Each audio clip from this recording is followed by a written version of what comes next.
Bienvenidos a Siembra tus sueños. Lamentamos el tiempo de inactividad, pero hemos vuelto con un nuevo formato y temas muy interesantes como el que tenemos preparado para ustedes hoy. Hablemos de esa sensación, esa lista mental, a veces interminable, de cosas fascinantes que nos gustaría aprender. ¿No les pasa? Sí, totalmente. Querer tocar un instrumento o dominar un idioma nuevo. Exacto. O programar, o mejorar en un deporte, qué sé yo. La curiosidad es enorme, pero el tiempo parece tan limitado. Es el gran dilema de hoy, ¿no? Tenemos acceso a todo, pero ¿cómo hacemos para aprender de verdad con vidas tan ocupadas? Y encima está esa cifra que siempre flota por ahí, las 10.000 horas. Ah, sí, las famosas 10.000 horas. Casi que asusta escucharla. Claro, se asocia con ser un maestro de clase mundial, ¿verdad?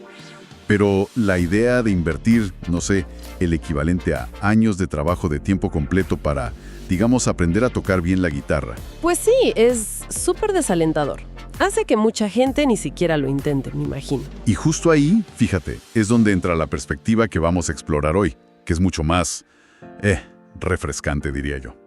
Vamos a meternos con las ideas de Josh Kaufman, sobre todo de su libro En solo 20 horas. Interesante.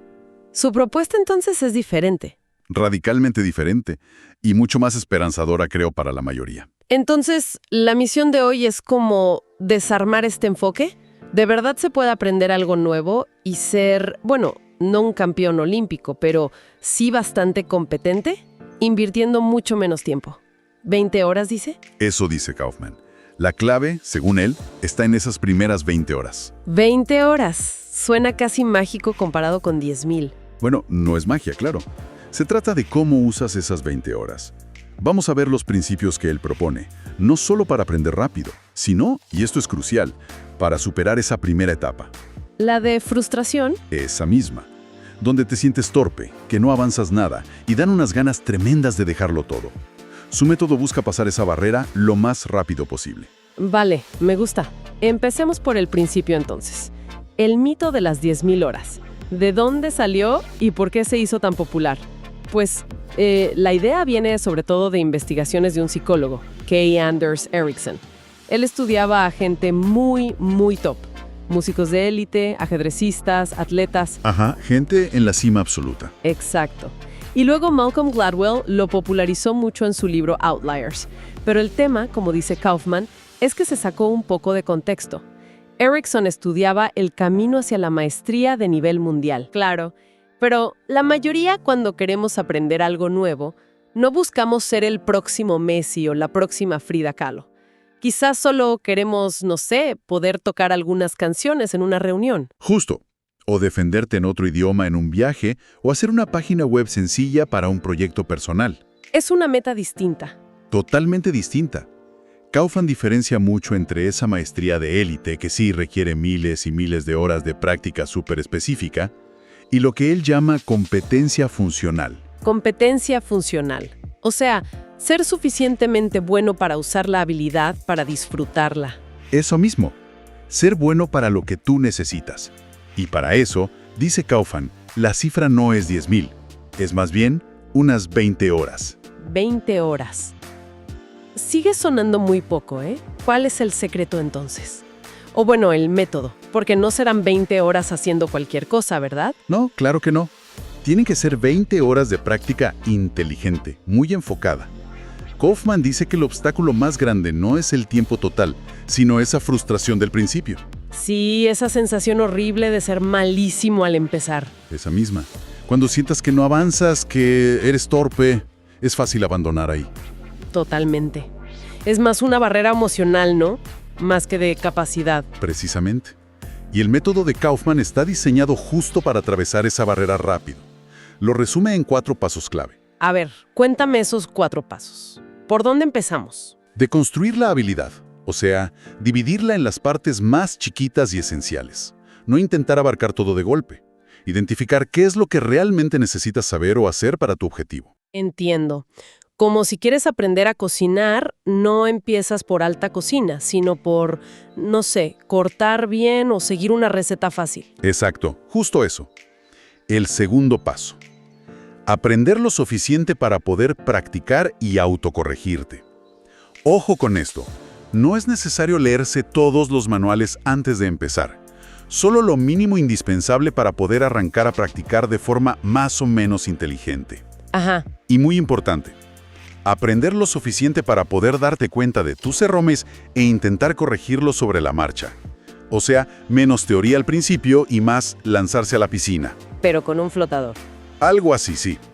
Tercero, eliminar las barreras para la práctica. Y esto es tanto lo físico como lo mental. Lo físico es fácil. Apagar el móvil, cerrar pestañas del navegador. Sí, eso. Pero quizá lo más importante son las barreras mentales o emocionales. El miedo a equivocarte, la pereza, la duda. Esto no es para mí. Uf, sí. Esas son las difíciles. Y el cuarto paso. El cuarto es la práctica en sí, pero con un enfoque. Practicar las subhabilidades más importantes durante al menos 20 horas. Esas que identificaste al principio, las clave. Esas 20 horas son como el compromiso mínimo para pasar la zona de frustración y empezar a ver resultados que te motiven. Vale, 4 pasos lógicos. Pero para ponerlos en práctica, mencionaste que Kaufman también da como 10 principios más detallados, ¿no? Vemos algunos. Claro. El primero es la base de todo. Elige un proyecto que de verdad te apasione o te interese mucho. Si no hay ganas reales, si no te llama la atención eso que quieres aprender, la motivación se va al primer obstáculo. Tiene todo el sentido. Y después, concentra tu energía en una sola habilidad a la vez. Olvídate del multitasking aquí. Intentar aprender piano, francés y programación al mismo tiempo. Difícil. Diluye el esfuerzo, ¿no? Exacto. Mejor una cosa, dedicarle esas 20 horas iniciales bien enfocado. Luego, algo que seguro se nos olvida a muchos. Define tu nivel de desempeño objetivo. O sea, ¿qué significa ser bueno para ti en eso? Claro. No es lo mismo querer tocar una canción para tus amigos que querer dar un concierto. Si tu meta es más modesta, el camino es menos intimidante. Define qué es suficiente para ti. Y eso conecta con el cuarto principio, que es la deconstrucción en acción. Descompón la habilidad en sus partes más pequeñas. Sí, identificar los componentes críticos. Él cuenta, por ejemplo, cuando aprendió yoga. En vez de agobiarse con cientos de posturas, se enfocó en aprender bien una secuencia básica, el saludo al sol, y unas pocas posturas clave que le daban el mayor beneficio para su objetivo personal. Eso suena mucho al principio de Pareto, ¿no? El 80-20. Enfocarse en el 20% que te da el 80% del resultado. Justo esa es la idea. El quinto es muy práctico. Obtén las herramientas indispensables. Ni más ni menos. Lo justo para empezar. Si quieres dibujar, pues lápiz y papel. No hace falta comprarse el mejor set de óleos del mercado al principio. Claro, no gastar una fortuna antes de saber si te va a gustar. Exacto. Kaufman con el ukelele compró uno básico, un afinador y buscó tutoriales en internet. Punto. Y ahora uno que ya mencionaste como clave. Elimina las barreras para la práctica. Y decías que no solo las distracciones externas, fundamentalmente las internas, las mentales. Aquí Kaufman se apoya mucho en las ideas de Carol Dweck sobre la mentalidad de crecimiento versus la mentalidad fija. Ah, sí. La idea de que si crees que la habilidad es innata, o naces con ella o no, te rindes fácil. Pero si crees que puedes mejorar con esfuerzo, con práctica, mentalidad de crecimiento, entonces sigues adelante. Es vital creer que puedes aprender. Claro, si piensas no tengo oído para la música, al primer error lo dejas. Exacto. Kaufman usa una analogía genial. Los bebés aprendiendo a caminar. Se caen cientos, miles de veces. Pero no se frustran pensando, soy malísimo caminando. Mejor me quedo gateando. Jaja, es verdad. Simplemente se levantan y siguen intentando. Tienen esa mentalidad de crecimiento por defecto. El séptimo principio refuerza esto. Dedica tiempo exclusivo para la práctica. Hay que agendarlo, bloquear el tiempo. Unos 90 minutos diarios si puedes, dice él. Pero lo clave es comprometerte de antemano con esas 20 horas totales. Eso te ayuda a sentarte incluso los días que no tienes muchas ganas.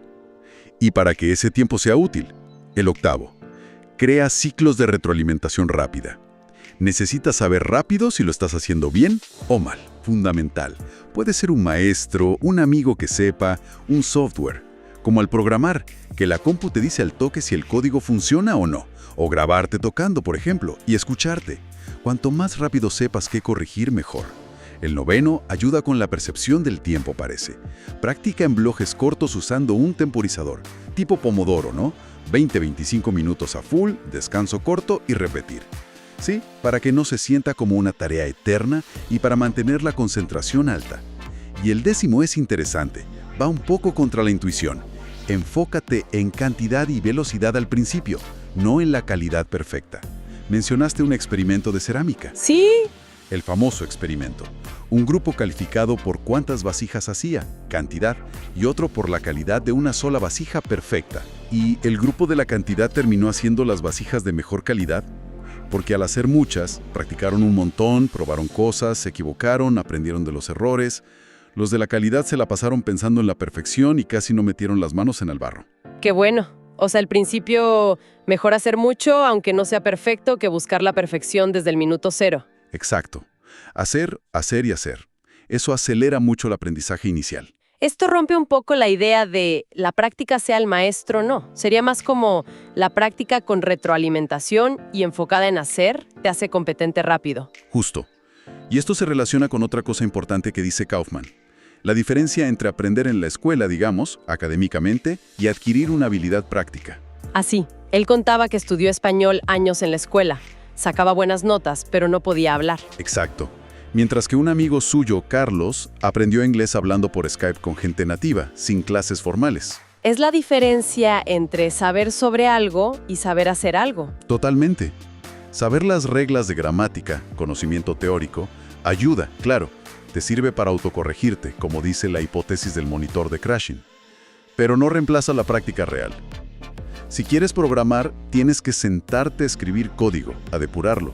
Si quieres hablar un idioma, Tienes que hablarlo, aunque sea mal al principio. aunque sea mal al principio. Vale, volviendo a la frustración. Mencionaste que la ciencia apoya que las primeras horas son clave. La curva de aprendizaje. ¿Cómo funciona eso? Sí, la curva típica muestra que al principio, cuando empiezas de cero, cada hora que practicas te da una mejora muy grande, muy visible. La curva sube muy rápido. Pasas de no saber nada a, oye, ya me defiendo un poco, bastante rápido. Exacto. Esas son las horas más eficientes en términos de mejora por tiempo invertido. Pero, Pero claro, esa etapa inicial, aunque el progreso objetivo es rápido, es también donde subjetivamente nos sentimos más torpes, más tontos, y es frustrante. ahí está la trampa emocional. Justo. Después de esas primeras horas, digamos unas 20, según Kaufman, la curva se empieza a aplanar, para pasar de ser bueno a muy bueno o a experto. Ahí sí se necesitan muchísimas más horas para cada pequeño avance. Ahí entran las miles de horas. Exacto. Pero la estrategia de Kaufman es para superar esa primera rampa empinada, la más difícil emocionalmente. Usar los 10 principios para que esas 20 horas iniciales sean lo más productivas y lo menos dolorosas posible. Es como gestionar la emoción, ¿no? Saber que es normal sentirse así. Sí, y persistir. Él lo vivió en carne propia cuando decidió cambiarse el teclado Colemac, que es diferente al QWERTY normal. Pasó de escribir súper rápido a 5 palabras por minuto. 5. Dice que fue emocionalmente brutal. Me imagino. Pero siguió porque se había comprometido con sus 20 horas. Exacto. Es un gran ejemplo de que la barrera es más psicológica. Ahora, hablamos mucho de la práctica, pero Kaufman también da consejos para la parte de aprender la teoría necesaria, ¿no? Para que la práctica sea más inteligente. Cierto. Sí, tiene otros 10 principios para eso. Cosas como investigar un poco al principio para tener una idea general, identificar los modelos mentales, o sea, los conceptos clave, usar analogías para entender mejor, hablar con gente que ya sabe para obtener consejos prácticos. También habla de eliminar distracciones al estudiar, usar repetición espaciada para memorizar si hace falta. Y algo muy interesante, honrar tu biología, prestar atención al descanso, a comer bien y sobre todo al sueño. Del sueño. Sí, hay mucha evidencia de que el cerebro consolida lo aprendido mientras dormimos, especialmente habilidades motoras. Como si repasara la lección. ¡Qué loco! O sea que practicar algo y luego dormir bien podría ayudar a fijarlo. Parece que sí. Una buena siesta puede ser parte del plan de estudio. Interesante. Y Kaufman no solo teoriza, él mismo aplicó esto a un montón de cosas diferentes. Sí. En su libro cuenta sus experimentos. Aprendió lo básico de yoga en unas 3 horas. Aprendió a programar lo suficiente para hacer apps para su negocio. Cambió su mecanografía a Colmac en unas 22 horas. Entendió la estrategia básica del Go, que es un juego súper complejo. ¡Wow! Aprendió a tocar canciones en el ukelele en 10 días con unas 10 horas de práctica. Y aprendió lo básico de windsurf en unas 9 horas, aunque ahí dependía del viento. Es impresionante la variedad.